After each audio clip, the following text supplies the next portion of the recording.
Hello everyone, आप सभी को पता है यार, आप सभी का सीयूटी का नोटिफिकेशन आ चुका है। तो बेटा आपकी मंजिल सिर्फ क्लास 12 का बोर्ड एग्जाम्स तो नहीं थी, है ना। क्लास 12 के बाद भी बेटा कुछ ना कुछ तो करना है। एक अच्छे कॉलेज में एडमिशन लेना है, कुछ बच्चे नीट की तैयारी करेंगे, कुछ आईआईटी जेईई की तैयारी करेंगे, है ना। तो कुछ ना कुछ तो करना है। आप सभी को पता है 12वीं क्लास में पास होना आपकी आखिरी मंजिल तो नहीं थी। तो सीयूटी वाले यार, आप सभी को पता है सीयूटी का एग्जाम तो हर कोई देगा, हर कोई देने वाला है सीयूटी का एग्जाम। और आपको बता दूं कि जो इसका एप्लीकेशन फॉर्म है वो आउट हो चुका है, ठीक है। और जो उसकी लास्ट डेट है बेटा 26 मार्च है, 2024 है। तो प्लीज आप लोग लास्ट डेट का आने का बिल्कुल भी वेट नहीं करेंगे। जैसे ही आपके एग्जाम में किसी भी एग्जाम के उसमें बहुत ज्यादा वेट है, आप उसको तभी भर लो। कोई मतलब नहीं बनता आप लोग अगर आखिरी डेट को फॉर्म करोगे, क्योंकि साइट चलती ही नहीं है और आपका ऐसा ना हो कि मिस आउट हो जाए। तो लास्ट डेट का बिल्कुल भी वेट नहीं करना है। और ये नहीं सोचना है कि मैम ये तो 26 मार्च बताइए लेकिन 10-15 दिन आगे खिंच जाता है। बेटा नहीं खिंचता है। सीयूटी एग्जाम एकदम स्ट्रिक्ट है। डेट किस दिन होनी है, एडमिट कार्ड किस दिन रिलीज होना है, कब तक भरे जाना है, सब कुछ फिक्स है इसके अंदर, ठीक है। तो बेटा रात को 11:50 पे इसका एप्लीकेशन फॉर्म बंद हो जाएगा। लेकिन यार मेरी एडवाइस तो ये, इसका बिल्कुल भी वेट नहीं करना है। आज अभी जब भी आपके पास टाइम मिले आप प्लीज अभी टाइम निकाल के भर लेना। लास्ट वक्त का कोई भरोसा नहीं होता है, ठीक है। आपका जो एडमिट कार्ड है वो बेटा मई के सेकेंड वीक में आ जाएगा। उसके बाद आपका जितना भी एग्जामिनेशन है वो 15 मई से लेके 31 मई तक चालू रहेगा, ठीक है। इसमें बहुत सारी शिफ्ट्स होती है, मल्टीपल शिफ्ट्स होती है, ट्रिपल शिफ्ट्स होती है। और 15 दिन आपका एग्जाम चलेगा, है ना, क्योंकि बहुत सारे सब्जेक्ट्स होते हैं। इसके आगे अगर आप बात करोगे कि आप सभी को पता है कि इसके अंदर आपके पास 33 लैंग्वेजेस हैं एंड 27 सब्जेक्ट्स हैं। आपको कोई भी एक लैंग्वेज चूज करनी है जो कि मैंडेटरी है। उसके बाद आपको कोई भी अपने 3 डोमेन जो मेन सब्जेक्ट्स हैं वो भी चूज करोगे। जो पीसीबी वाले हैं वो मैथ्स, फिजिक्स, बायोलॉजी चूज करने वाले हैं। और फिर उसके बाद एक जनरल टेस्ट होता है जिसमें बेसिक से कंप्यूटर के क्वेश्चन आते हैं, बेसिक से थोड़े बहुत मैथ्स के और बेसिक से थोड़ी सी रीजनिंग के क्वेश्चन आने वाले। जनरल टेस्ट में से बेटा आपको 50 क्वेश्चन मिलते हैं जिसमें से आपको 50 करने होते हैं आउट ऑफ 60। और आपका जितना भी लैंग्वेज वाला है और जो मेन सब्जेक्ट में उसमें आपको 40 क्वेश्चन करने होते हैं आउट ऑफ 50। यानी कि 10 इसमें भी चॉइस मिलेगी, 10 इसमें भी चॉइस मिलेगी। अब बेटा फटाफट से आ जाते हैं हम लोग किस पे, कि आपके बायोलॉजी के एग्जाम के अंदर, आपके बायोलॉजी के एग्जाम्स के अंदर यानी कि बायोलॉजी के सिलेबस के अंदर क्या क्या चेंजेस आ चुके हैं। आप लोगों ने अब तक जितनी भी एनसीईआरटी पढ़ी थी मैं बता दूं उससे ज्यादा सिलेबस है।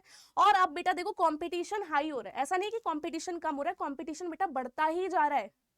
आपको नहीं पता, आपका बोर्ड का एग्जाम जितना भी अब तक आप पढ़ते थे वो एक कॉम्पिटिटिव एग्जाम नहीं था। इसमें आपको और बच्चों को पीछे छोड़ना है, अपनी रैंक हासिल करनी है, अपने नंबर ज्यादा लाने हैं। एक एक नंबर से बेटा बहुत रैंक आगे चली जाती है, एक एक नंबर से बेटा बहुत अच्छे कॉलेजेस मिल जाते हैं।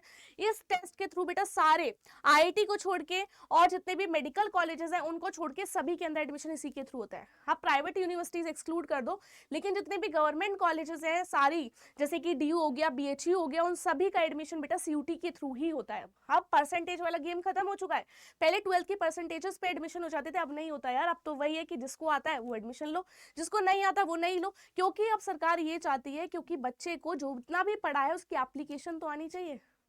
रटा रटाया बच्चे को नहीं चलने वाले। कुछ लोग पहले क्या होता था, बहुत रट के जाते थे और अच्छे परसेंटेज ले आते थे और एडमिशन ले लेते थे। उनको भले ही एप्लीकेशन नॉलेज नहीं थी, उनको फिर भी अप्लाई करना नहीं आता था, बेसिक जीके नहीं थी, बेसिक जनरल अवेयरनेस नहीं थी, बेसिक रीजनिंग नहीं पता थी। तो अब यार अगर आपको आती है तो अपना एडमिशन लो और अपनी लाइफ सिक्योर करो। तो यार सिलेबस की बात करोगे क्लास 12 के अंदर क्या क्या चेंजेस आए हैं वो मैं बता देती हूँ। देखो सेम ही है सिलेबस, जितना सीयूटी के अंदर पहले सेम था वो आज भी सेम है। इसको जूम कर लेते हैं, ठीक है। रिप्रोडक्शन की बात करोगे बेटा, ये वाला चैप्टर आपका डिलीट हो गया था, अब ये पूरा चैप्टर आ रहा है रिप्रोडक्शन इन ऑर्गेनिज्म, जो आपकी एनसीईआरटी में नहीं है। देख रहे हो पूरा का पूरा चैप्टर है। और मैं आपको बता दूं जिन चैप्टर्स में से कुछ कुछ टॉपिक्स भी डिलीट हो गए थे वो भी अब आ रहे हैं। रिप्रोडक्शन इन ऑर्गेनिज्म ऐड हो गया। ये वाला चैप्टर तो आप लोग पढ़ ही रहे हो, sexual reproduction in flowering plants. उसके बाद ह्यूमन रिप्रोडक्शन भी आप लोग पढ़ रहे हो, रिप्रोडक्टिव हेल्थ भी पढ़ रहे हो। एड ऑन क्या हुआ है, रिप्रोडक्शन इन ऑर्गेनिज्म। उसके बाद आप नीचे जाओगे तो जेनेटिक्स एंड इवोल्यूशन की बात करोगे, तो जेनेटिक्स एंड इवोल्यूशन के अंदर बेटा हेरिडिटी एंड वेरिएशन, वो तीनों ही चैप्टर है जो आप लोग पढ़ते हो। हेरिडिटी एंड वेरिएशन आप लोगों ने अच्छे से पढ़ रखा है। जेनेटिक्स सबसे ज्यादा मुश्किल लगती है और सबसे ज्यादा क्वेश्चन आते हैं बायो के, उसमें बता रही हूँ पहले ही। मॉलिकुलर बेसिस ऑफ इनहेरिटेंस सबसे टफेस्ट यूनिट है क्लास 12 की, जो मैक्सिमम बच्चों को लगती है।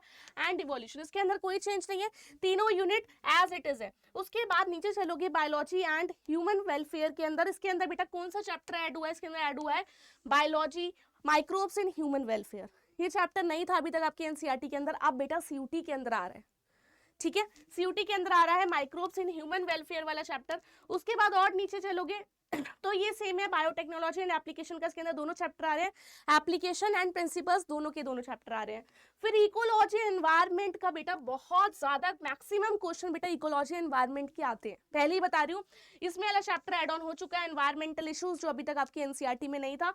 उसके अलावा अगर आप देखोगे जैसे कि इकोसिस्टम के अंदर बेटा इकोलॉजी का सक्सेशन है, ये वाला टॉपिक आपकी न्यू एनसीईआरटी में नहीं है, लेकिन फिर भी सीयूटी के अंदर आ रखा है। तो ध्यान रखें, जो पुरानी एनसीईआरटी थी उसका कोई भी टॉपिक डिलीट नहीं हुआ है, सारे के सारे चैप्टर सब एज इट इज सीयूटी के अंदर आते हैं। क्लियर है? तो यार आप सभी को बता दूं, और सीयूटी के अंदर बेटा हमारा अपना बैच लॉन्च होने वाला है बहुत जल्दी, जैसे आपके बोर्ड के एग्जाम खत्म होते हैं तभी आपका बैच लॉन्च हो जाएगा। जो भी लोग पढ़ना चाहते हैं, हमारे पास साइंस अड्डा के पास बेटा पूरी टीम है, फिजिक्स की भी है, केमिस्ट्री की भी है, मैथ्स की भी है, इंग्लिश की भी है, कंप्यूटर, सारा, यानी कि आपको जनरल टेस्ट भी पढ़ाएंगे, सबका सब कुछ पढ़वाने वाले हैं। ठीक है, तो बेटा तैयार हो जाना अपने 12वीं के पेपर के बाद तुरंत सीयूटी पे फोकस लगाने के लिए। तब तक के लिए अच्छे से पढ़ते रहो, बोर्ड में पूरी मेहनत लगाते रहो। ध्यान रखो कि जो आज पढ़ रहे हो ना वो कभी भी वेस्ट नहीं होगा, सीयूटी के अंदर भी आएगा, नीट के अंदर भी आएगा, कहीं ना कहीं बेटा आपकी लाइफ लॉन्ग प्रोसेस में आपकी लर्निंग कभी भी वेस्ट नहीं होती। तब तक के लिए goodbye and take care.